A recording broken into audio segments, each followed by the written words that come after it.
इंसान थियण जे लाइ किरदार लाज़मी आहे। जेतिरे ताईं तव्हांजो किरदार न आहे, जेतिरे ताईं तव्हांजी गुफ़्तार सुठी न आहे, तेतिरे ताईं तव्हां इंसान ई न आहियो। अगरि बहितरीन इंसान थियणो आहे, हिकु सचो इंसान थियणो आहे, तव्हांजो किरदार हुजणु लाज़मी आहे। लिहाज़ा पंहिंजे किरदार ते कमु करणु शुरू कयो। जॾहिं तव्हांजो किरदार सुठो हूंदो आहे, दुनिया तव्हांजी तारीफ़ कंदी आहे। जॾहिं तव्हांजो किरदार भलो हूंदो आहे, माण्हू तव्हां ते यकीन कंदा आहिनि। इहो यकीन ई आहे जेको तव्हांखे दुनिया जी हर मंज़िल में कामयाबु करे सघे थो। दोस्तो, अॼोकी ही मुंहिंजी ॻाल्हि यादि रखिजो, जेतिरे ताईं तव्हां सचा नथा थियो, तव्हां पाण सां बि सचा न आहियो। लिहाज़ा किरदार तॾहिं ठहंदो आहे जॾहिं तव्हां पाण सां सचा थींदा आहियो। दोस्तो, पाण सां सचा थियो, दुनिया सां सचा थियो, फैमिली सां सचा थियो, पाड़े ओड़े सां सचा थियो। जेकी तव्हां ॿाहिरि आहियो उहे ई तव्हां अंदरि हुजणु घुरिजो। जेकी तव्हां अंदरि आहियो उहे ई तव्हां ॿाहिरि हुजणु घुरिजो। जॾहिं तव्हांजो अंदरि बि शफ़ाफ़ हूंदो आहे, तव्हां ॿाहिरां बि शफ़ाफ़ हूंदा आहियो, दुनिया तव्हां ते यकीन कंदी आहे। इहो यकीन तव्हांखे खोड़ सारियूं अपॉर्चुनिटीज़ पैदा करे ॾींदो आहे। खोड़ सारा मौक़ा तव्हांखे मिलंदा आहिनि दुनिया में कामयाबु थियण जे लाइ। अगरि पाण खे कामयाबु करणु चाहियो था, अगरि माण्हुनि जी नज़र में भला थियणु चाहियो था, त अंदरि खां भला थियणु शुरू कयो। पाण खे अंदरि खां भलो करणु शुरू कयो, इनशाला कामयाबी तव्हांजी मुंतज़िर रहंदी। असां ज़्यादातर पंहिंजी पर्सनैलिटी ते कमु करणु शुरू कंदा आहियूं।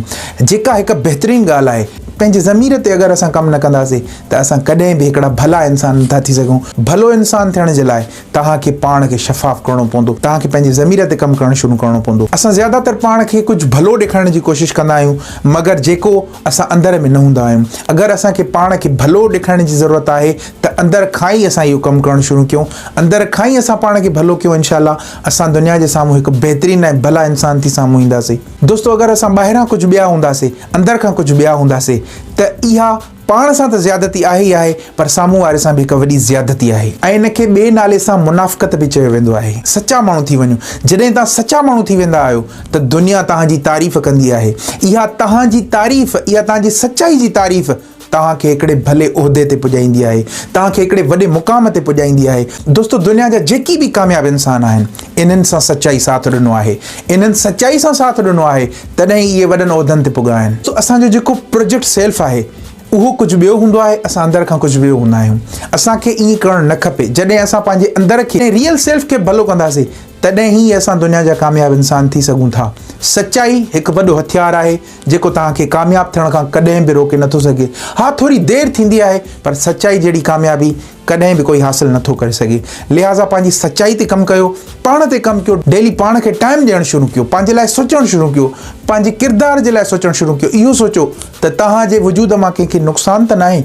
अगरि तव्हांजे वजूद मां तव्हां मुतमइन आहियो त तव्हां फ़ाइदो ॾियो था इंसाननि खे। तव्हांजो ज़मीर तव्हांखे वॾे आवाज़ सां चवंदो त तव्हां हिकु कामयाबु इंसान आहियो। दोस्तो, मां आहियां सैयद अली वकार ऐं तव्हां ॾिसी रहिया आहियो सैयद अली वकार ऑफिशियल यूट्यूब चैनल। अहिड़ियूं वीडियोज़ ॾिसण जे लाइ असांजे चैनल खे सब्सक्राइब कयो। इनशाला मां तव्हांजे लाइ अहिड़ियूं सुठियूं वीडियोज़ जेको आहे खणी तव्हांजी ख़िदमत में पेश थींदो रहंदुसि इनशाला। अगरि चाहियो था असांजी फैमिली जो हिसो बणिजो, चैनल खे सब्सक्राइब कयो ऐं ॿियनि दोस्तनि ताईं हिन वीडियो खे शेयर कयो। फेसबुक ते, व्हाट्सएप ते, इंस्टाग्राम ते, जिते तव्हांजी दिलि चवे तव्हां हिनखे शेयर कयो। इनशाला मिलूं था नेक्स्ट वीडियो में। अल्लाह तव्हांजो हामी नासिर।